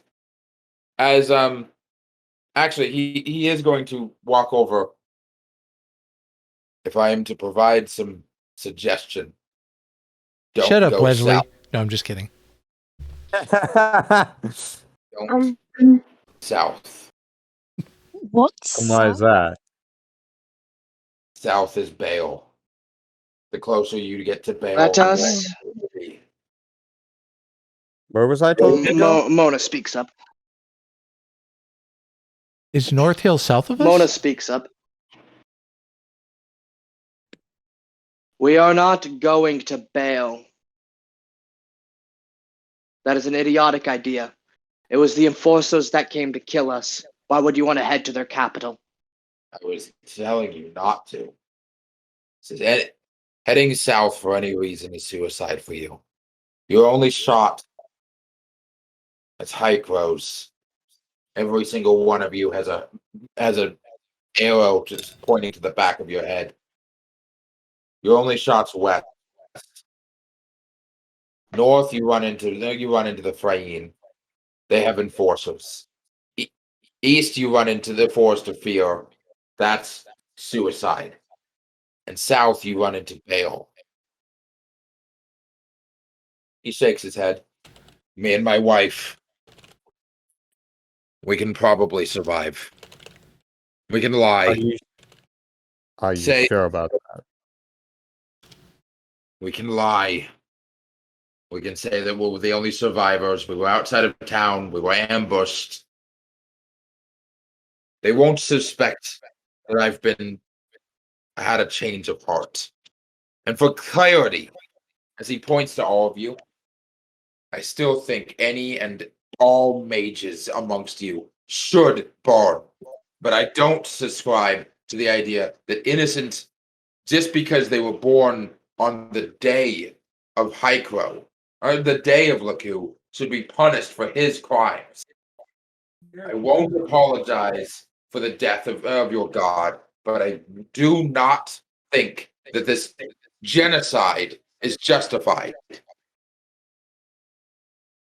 Won't you Well, get I in highly trouble? doubt that any genocide would be justified, but think about how convenient it would be that the well, that you managed to escape unscathed as the only survivor.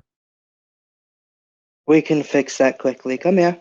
She raises her morning star. No. I Well, mean, no, we're that's concerned actually a about you good guys, point. but aren't you going to get in trouble for being the survivors? Ain't they going to ask you questions? I'll get in a lot more trouble if I start traveling with you. Oh, that's fair. That's fair. That's true. Let them make their own mistakes and their own decisions. They We may need to help us find later. Mother. She'll know what to do. The least you could do is help us find our family. It would be a real shame if they came after us and we got captured and we'd have to Brother, reveal stop who threatening helped us people that are escape. friendly to us. Please. Don't antagonize people. It's unbecoming. The wife steps forward, and her picture is actually an ally art. The second from the top, as she Crack addict. God damn. As she puts a sword, like holds a sword and like hands it to you, Brian, and says, "My name is Alara. My husband's name is Sir Wesley. If the gods determine that we are to be on the right path together, he will make us meet back up. For now, though, I believe it is unsafe for us to be traveling together. If there are more enforcers nearby, we cannot be caught helping you. And you would be, and if there's any chance for us to survive unscathed out of this, I'm sorry, but we have to leave now." Then run. Just don't die. We will try not to. I'm gonna walk over to my sisters, but specifically Morgana, is it, or Morgan? Morgan. Yeah, she's gonna walk over to you. I have a bad feeling about brother being in charge. Yeah. That makes two of us. I received a. She looks at you with a smile. I received a vision from my divine. We need to speak with Mother. She will know where we're going. Okay. Question: who is your divine? Because She is the savior. terrifying. Okay. He's staring at you. Terrifying. Wait, who's the saver? Did he say? Oh, She's sort of whispering this to her. Oh. Well, I mean, but still, out of character. Who was being claimed as a savior? Out of character, the savior of the subjugated is Loptif. Okay, never mind. I'm on the By same the page. way, where did Loptif tell me to fuck off to? she gave you a necklace and said to bring this necklace to the Duke of the tribe of the Windjackals, who will know what to do with it. She didn't tell me where the fuck that dude was. Oh yeah, the tribe of the Windjackals is in fucking the Desert of Ash. Is that west? Which Which I assume is south. Way south. It's Way way south. away from us. Okie dokie.